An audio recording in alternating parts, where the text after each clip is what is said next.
معاملہ بڑا ہی ہمارا جو ہے عجیب ہی ہے ویسے، کیونکہ ابھی آپ نے نماز پڑھنی ہے، نماز کی رکعت میں آپ اللہ سے مانگتے کیا ہیں؟ دعا کیا کرتے ہیں ہر رکعت میں؟ سورہ فاتحہ میں اہدنا الصراط المستقیم، اے اللہ ہمیں سیدھے راہ کی ہدایت دے دے، سیدھے راہ کی رہنمائی کر دے، دعا یہ کر رہے ہیں، اور اللہ تعالیٰ کہتا ہے اسی کے دعا کے نتیجے میں نے یہ کتاب تمہیں دی، الف لام میم ذالک الکتاب لا ریب فیہ ھدی للمتقین۔ تمہیں ہدایت چاہیے، تمہارے دل میں طلب پیدا ہو گئی ہے، تم متقی بن گئے ہو۔ متقی کسے کہتے ہیں؟ جس کے دل میں طلب پیدا ہو جائے مجھے ہدایت چاہیے، مجھے اللہ کی فرما برداری پر رہ کر زندگی گزارنی ہے، اس کی نافرمانی سے بچنا ہے۔ اگر تمہارے دل میں طلب پیدا ہوئی ہے تو یہ لو کتاب وہ ہدایت ہے جو ہم نے نازل کر دی ہے تمہاری رہنمائی کے لیے۔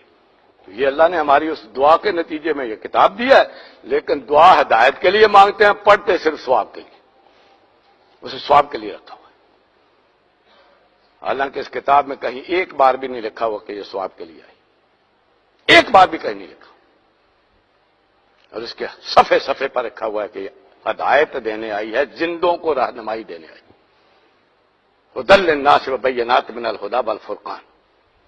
یہ پوری انسانیت کے لیے ہدایت بنا کر نازل کی گئی ہے، اور ہدایت بھی ایسی جو ہر انسان کی سمجھ میں آ جائے، بینات من الھدی والفرقان، جو حق اور باطل کو علیحدہ علیحدہ کر دینے والی۔ یہ اللہ فرما رہا ہے جس نے اپنا کلام نازل کیا۔ لیکن ہم دعا وہ کرتے ہیں، لیکن پڑھتے صرف برکت کے، بغیر سوچے سمجھے۔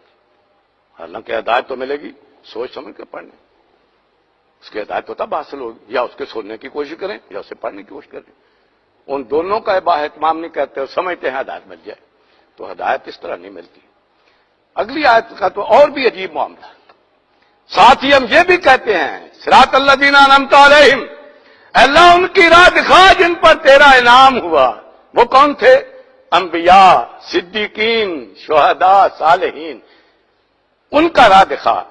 غیر المغضوب علیہم ولا الضالین، اللہ ان کا راہ نہ جن پر جو گمراہ ہو گئے یا جن پر تیرا غضب ہوا۔ یہ کون ہے؟ یہود و نصارہ، عیسائی اور یہودی کہہ رہے ہیں اللہ ان کی راہ نہ دکھا، اور پوری کوشش کر کے ان کی روش اختیار کرنے پر تلے ہو۔ انہی کا لباس ہمیں پسند ہے، انہی کا رہن سہن ہمیں پسند ہے، انہی کی تہذیب ہمیں پسند ہے، جس کے پیچھے جو ہے بکٹوٹ دوڑ رہے ہیں، اور دعا یہ کر رہے ہیں کہ اللہ ان کی راہ سے بچانا، اللہ ان کے راستے پر نہ چلانا جن پر تیرا غضب ہوا، اللہ ان کی راہ سے نہ چلانا جن کا راہ سے گمراہ ہو گئے۔ دعا یہ کر رہے ہیں، اور پیچھے بھاگے ہوئے ان کی تہذیب کو اختیار کر رہے ہیں، بھاگے ہوئے ان کے سارے چال چلن پر جو ہے وہی ہمیں پسند ہے، انہی کی ہمیں شکل و صورت پسند ہے، انہی کا رہن سہن پسند ہے، انہی کا لباس پسند ہے، انہی کی تہذیب پسند ہے، اس کے پیچھے لگے ہوئے ہیں، اور ادھر دعا یہ کر رہے ہیں کہ اللہ اس سے بچا۔ یہ ہے حال ہمارا کہ جو ہر دعا میں ہر جو بھی ہے پڑھنے والا دعا یہ کر رہا ہے، اور اس کے مطابق عملی صورت جو ہے وہ اس کے الٹ ہے کہ جو اس کے اختیار کی ہوئی ہے۔ تو یہ ہے اللہ تعالیٰ اس سے ہمیں بچائے۔ جو ہمارا اصل مقصود ہے جس کے لیے اللہ سے دعا کر رہے ہیں وہ کتاب ہمارے پاس موجود ہے، اور اس میں سے فرمایا ہے کہ جو اس پر یقین رکھے گا وہ اس سے بچ سکے گا، اور اس کے سامنے پھر کامیابی کی منزلیں رہیں گی۔ اللہ تعالیٰ اس پر ہمیں یقین دے۔ یہ آج بھی اسی طرح ہدایت ہے جیسے نبی اکرم صلی اللہ علیہ وسلم پر نازل ہوئی، اس لیے اس نے محفوظ ہم تک پہنچائی، اور اس کو ہدایت بنا کر اس کی ہدایت پر عمل پیرا ہو کر وہ راستہ اختیار کریں کہ جو اللہ کے نیک بندوں کا ہے، اس کا اپنے سلف کی طرف جائیں، ان کی طرف جانے کی بجائے، ان کی روش اختیار کرنے کی بجائے جو غیر المغضوب علیہم ہے اور الضالین ہیں، ان کی روش کو چھوڑ کر اپنوں کی قدر پیدا ہو، ان کے راستے کو اختیار کریں جس کے لیے دعا کرتے ہیں۔ اللہ ہمیں اپنی دعا کا مصداق بنا دے۔